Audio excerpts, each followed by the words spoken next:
Welcome to Israel Now News. I'm Rebekah Roberts. And I'm Yochanan Elrom. In our top story, the Biden-Harris administration has promised Tehran that it will not assist the Jewish state in attacking Iran's nuclear sites. This comes after the radical Islamic regime fired over 180 ballistic missiles on the Jewish state. Tehran is racing toward nuclear breakout and has repeatedly threatened to wipe Israel off the map. Presidential candidate Donald Trump spoke out, saying that Israel should strike Iran's nuclear program, which threatens Israel and the West.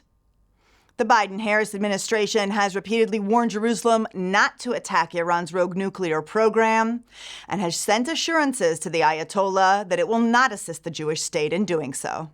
United Nations Secretary General Antonio Guterres has rejected Israeli calls to pull UNIFIL troops out of the line of fire and evacuate them 5 kilometers north of the conflict zone in Lebanon.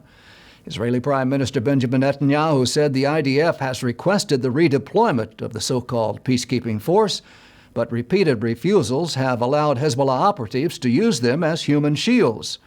Danny Danon, Israel's ambassador to the United Nations, said the Hezbollah terrorists are using UNIFIL outposts as hiding places in order to ambush Israeli troops. The IDF confirmed this statement, announcing that it had uncovered hundreds of weapons and rockets within meters of UNIFIL facilities. Danon said the UN's insistence on keeping UNIFIL soldiers in the line of fire is incomprehensible, despite repeated Israeli requests to move the troops out of harm's way. Guterres ordered UNIFIL forces to stay in position and insisted that Israel is responsible for ensuring their safety. The Hezbollah terror group launched a swarm of weaponized explosive drones on the Jewish state. The IDF reportedly tracked 3 UAVs fired from Lebanon into Israel under the cover of a Hezbollah rocket barrage. 2 of the drones were shot down, but one evaded radar systems by flying at an extremely low altitude.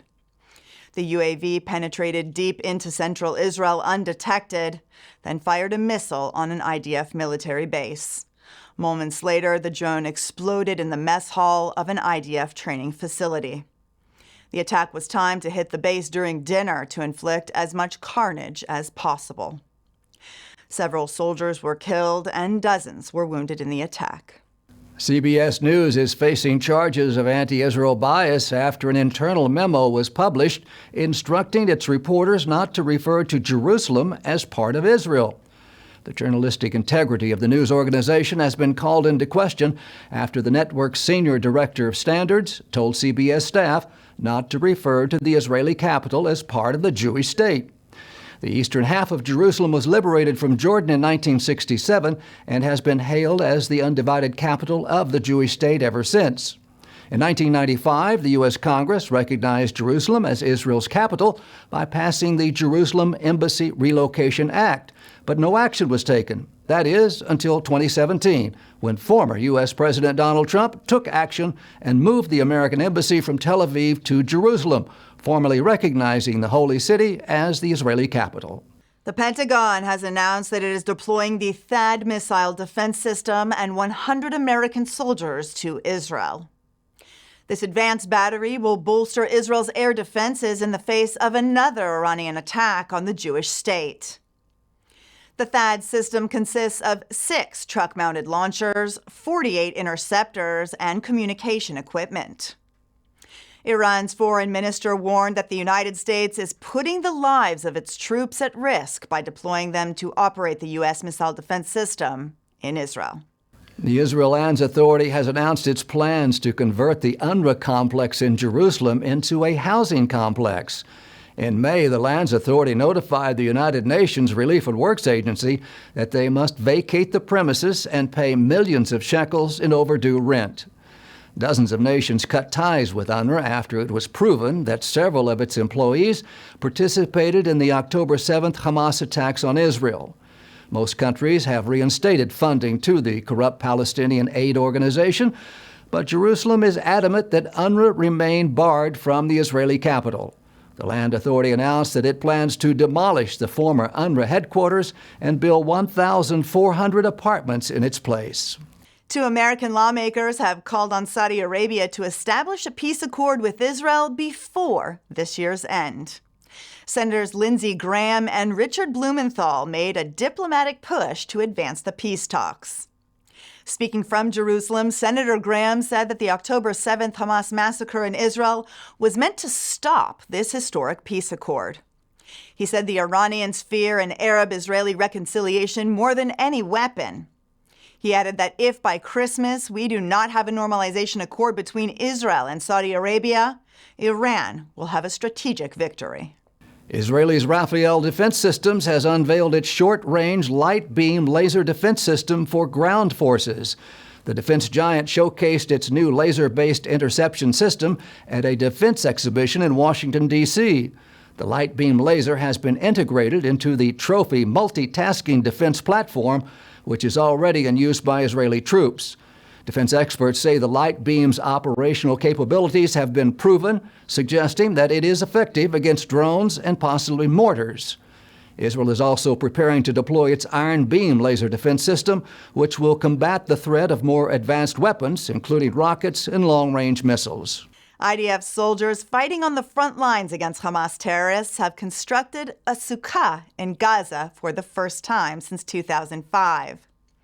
The Bible commands the people of Israel to dwell in tabernacles for the duration of the 8-day holiday in remembrance of the exodus from Egypt and the 40 years spent wandering in the desert.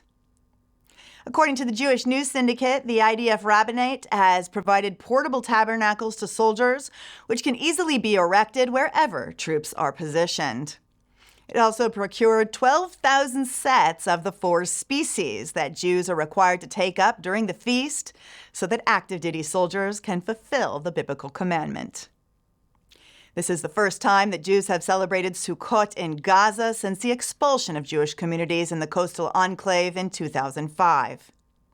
After the disengagement, Hamas terrorists moved into the evacuated Israeli communities and turned them into a hotbed of terror activities.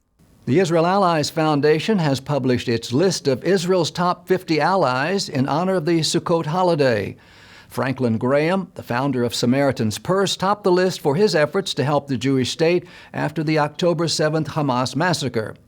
In addition to deploying disaster assistance response teams to Israel, Samaritan's Purse also sent 42 armored ambulances to Israel.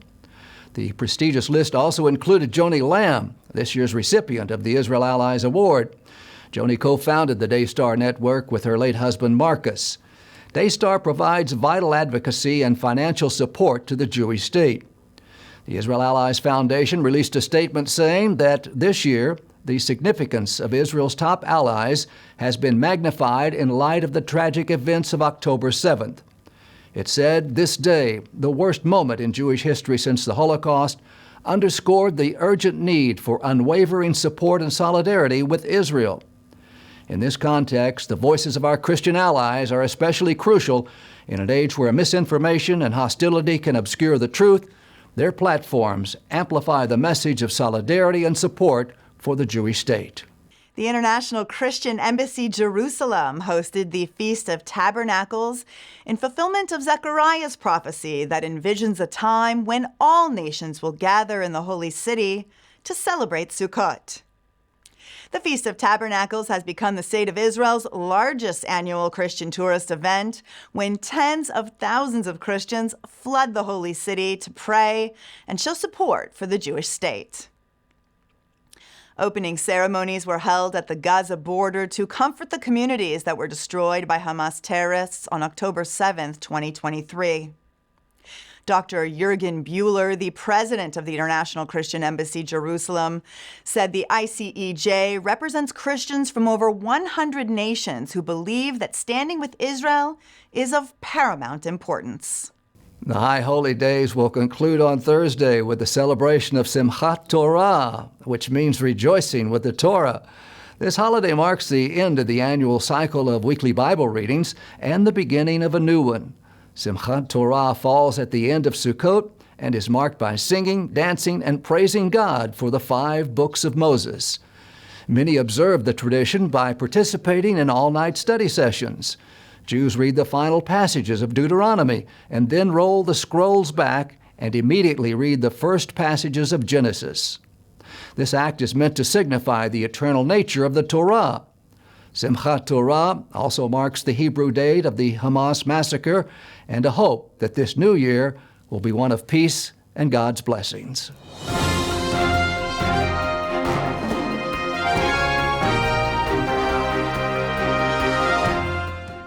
That concludes the news portion of our show. Stay tuned for Ask the Source with Josh Reinstein.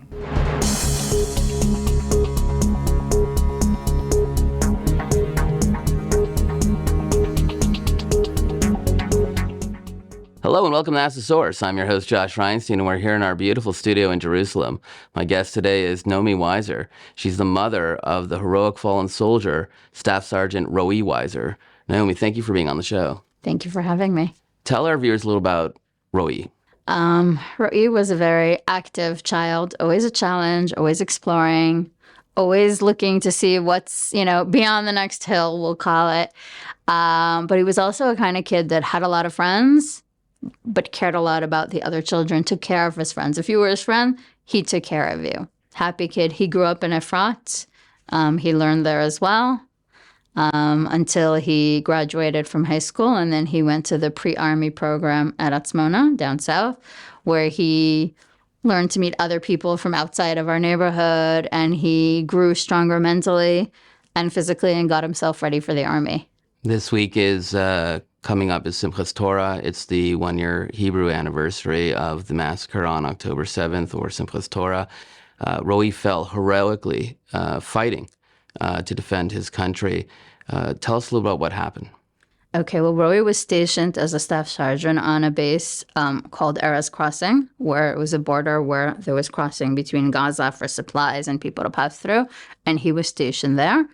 At 6:30 in the morning, the terrorists decided to strike, and they came with tractors, and they came to basically tear down the walls of the base.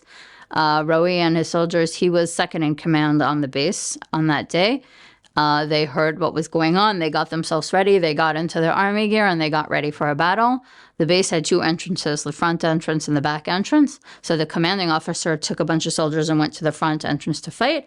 And Roey took the rest to the back entrance where the safe room was. So first he started to get as many soldiers as possible into the safe room. And then they started to protect the back entrance, and they shot anybody that came through. He put people to scout to see what was going on, and they were safe there already. And then he got a call from the other sergeant that was at the front of the base, who told him, there's too many terrorists. I need help. One of the soldiers has fallen, so send backup. So he went in and asked who wants to, come with me to go help. He could have just sent the soldiers himself. He decided, I'm not sending my soldiers to battle alone, and he went with them, him and 3 other soldiers, to go help at the front of the base. Part of what they wanted to do is distract the fire so other soldiers can get to the safe room, and of course kill as many terrorists as they can. They fought for over an hour, and they killed dozens of terrorists that just kept coming and flowing into the base, hundreds, I think. And at some point, they just ran out of ammunition. And once they ran out of ammunition, Roey was leading the retreat back to the safe room. And at some point, the terrorists ambushed them and shot Roey. We've been at war for over a year now, and some people are calling for a ceasefire to stop. Some people say we need total victory. What does victory look like to you? If my son had to die for the sake of our country, I want it to be that in 10 years from now, my grandchildren could live down south and not worry that rockets are going to fall on them. I want total victory. If all these soldiers died, there had to be a reason and a purpose. So total victory to me is no one's going to fight Israel again. Israel's going to be strong in the world, be known for itself, and get rid of all our enemies that are trying to kill us on a daily basis. We all come from the ashes of the Holocaust. Our grandparents or great-grandparents were in the Holocaust. But today, as the state of Israel, we get to fight. We have the right and the duty to fight for this country. How important is that as a Jew? Listen, my son, he could have done many things. He was a really smart kid. He studied pre-law in high school. He could have done many things in the army. He had a lot of options offered to him. But he wanted to go fight. It's part of being an Israeli. It's part of the culture here that you want to protect your country. You want to serve in your country. Even when he was in the army, he had other options. Even during the fight itself, as I said, he could have stayed safe in the hidden room, but that was how he felt. He truly believed in fighting for his country and that we as Jews have a right to live here.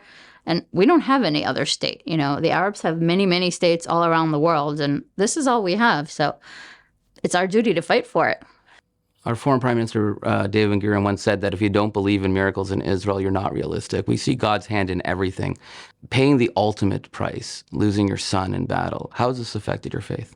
At the beginning, I had a really hard time with it, you know, like, why us? We're just this normative, sports-loving, regular family. Like, why did they get to him? But I do believe that God has plans, and I believe that he chose for my son to die a hero the way he died. You know, people can die in a car crash. People can die in so many ways.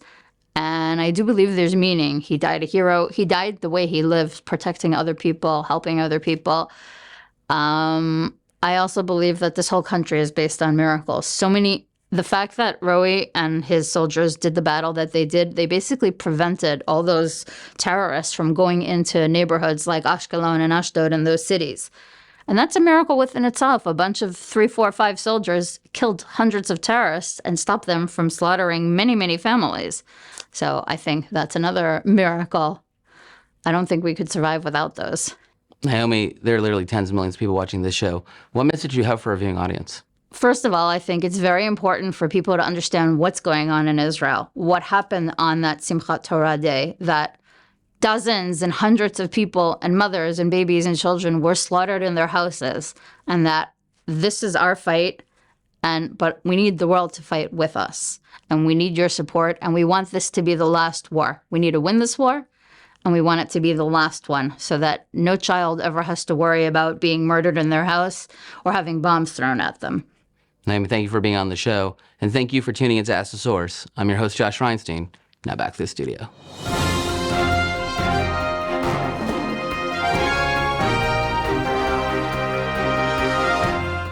And now the truth from Zion.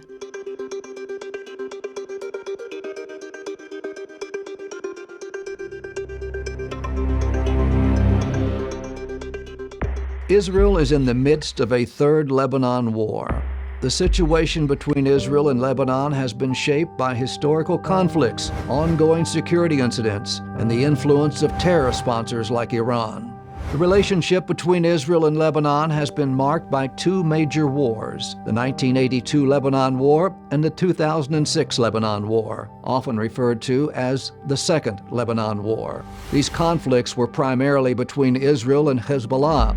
Hezbollah is a bought and paid for proxy of Iran, and any conflict with the group is seen as part of a broader regional confrontation with the extremist Shiite regime in Tehran. Iran has provided Hezbollah with advanced missile technology, drones, and training. This Iranian proxy has positioned itself as both a political and military force within Lebanon, holding seats in parliament and maintaining a well-equipped militia that rivals that of small countries.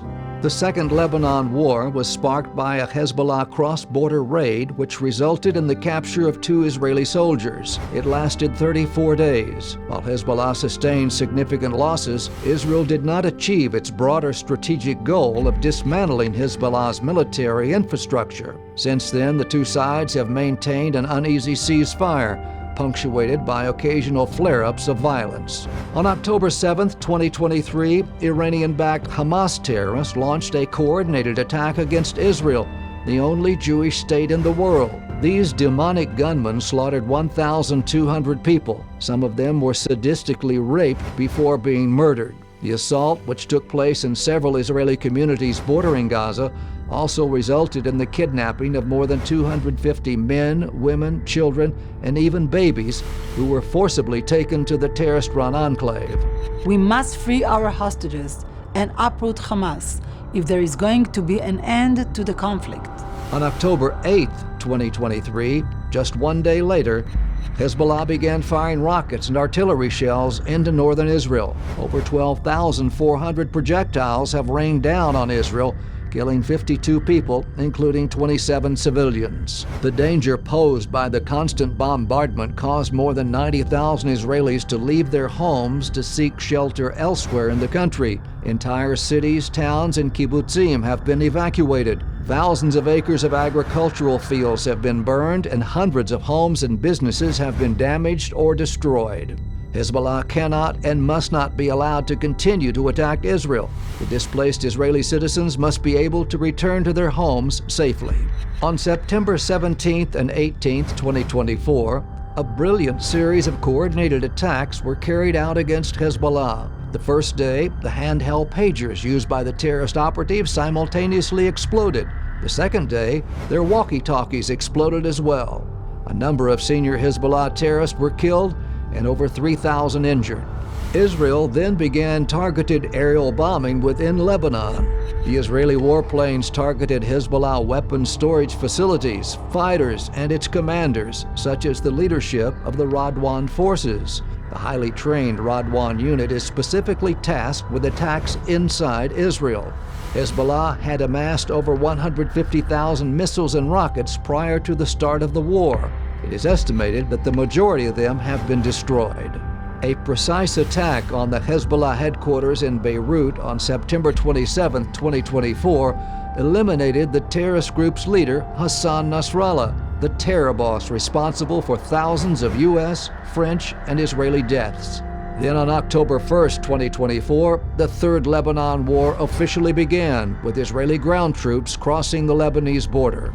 Israel views Hezbollah as a vital cog in Iran's axis of evil, which includes other Iranian-backed groups, such as Hamas in Gaza, the Houthis in Yemen, and various militias in Syria and Iraq.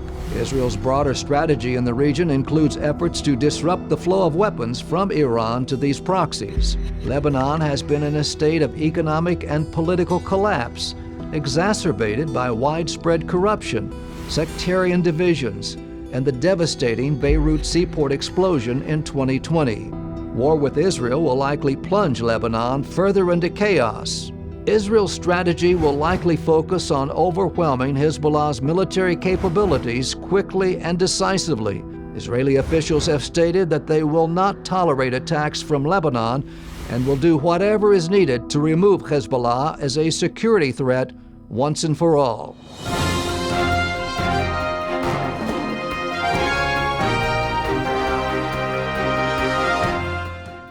Up next, the ICEJ Report from the International Christian Embassy, Jerusalem. We're here in Tel Aviv in a kitchen cooking meals for soldiers in Gaza and in the north and prepping Shabbat meals. And I am here with people representing 12 nations across the world, coming to sow hope to a land that has been filled with mourning and grief, and coming really to just serve the people of this land and to show them that they're not alone. Since 1980, the International Christian Embassy Jerusalem has been a voice of Christian support for Israel and connected the global church to the land of the Bible. Headquartered in Jerusalem, the ICEJ has taken action to stand with Israel by caring for Holocaust survivors, helping Jewish families return home to Israel, providing bomb shelters, fighting anti-Semitism around the world, and by inviting Christians to discover Israel for themselves.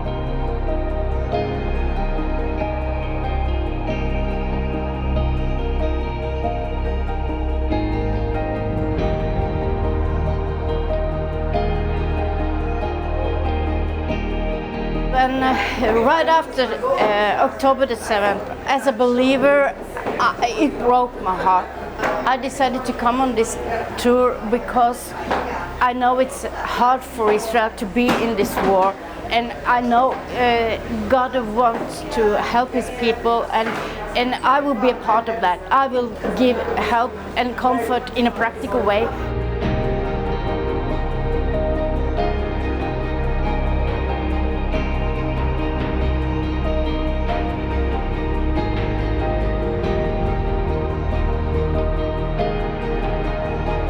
When October 7th occurred, we really didn't understand the significance because the media has been so prejudiced against Israel. We didn't know what was true and what was not true. I didn't know. I had said I had to find out for myself.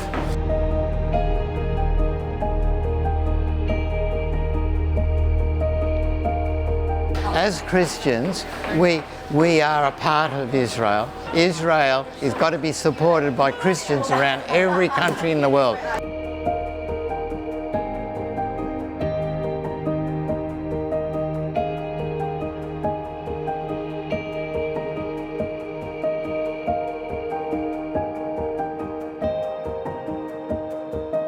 We stopped into the kibbutzim Beri, and it was just we saw the after effects of the evil attack that Hamas did on these people, and it's just on this unprovoked attack that they did, and I just could not fathom what those folks went through. I cannot fathom what the hostages are going through right now, what the families are going through. I mean, if I could say anything to those families, I'd say we love you. We're praying for you. If there's something more that we can do, please speak up. Please say something, because I know many folks who cannot be here, they want to support. Our team is made up of 23 people of 11 different plus nations, and we're all saying that we support Israel. We love Israel.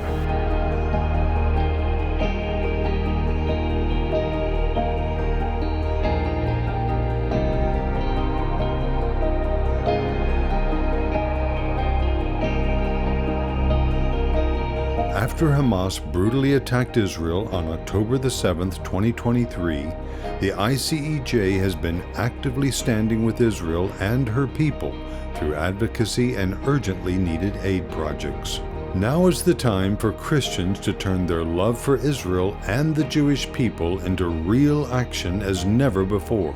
Your donation will help deliver bomb shelters to at-risk areas, provide necessary supplies for first responders, care for evacuees with food, shelter, clothing, and trauma care, and will eventually help rebuild these devastated communities.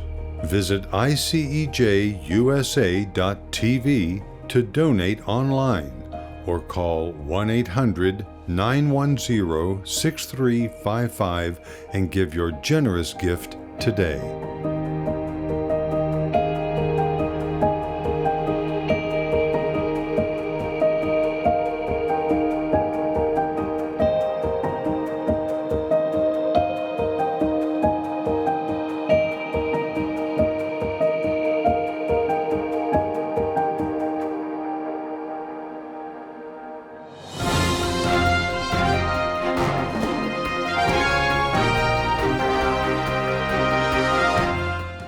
That's all for this edition of Israel Now News. I'm Rebekah Roberts. And I'm Yochanan Elrom, reporting from our studio in Jerusalem. Join us again next week for all of your Israel updates.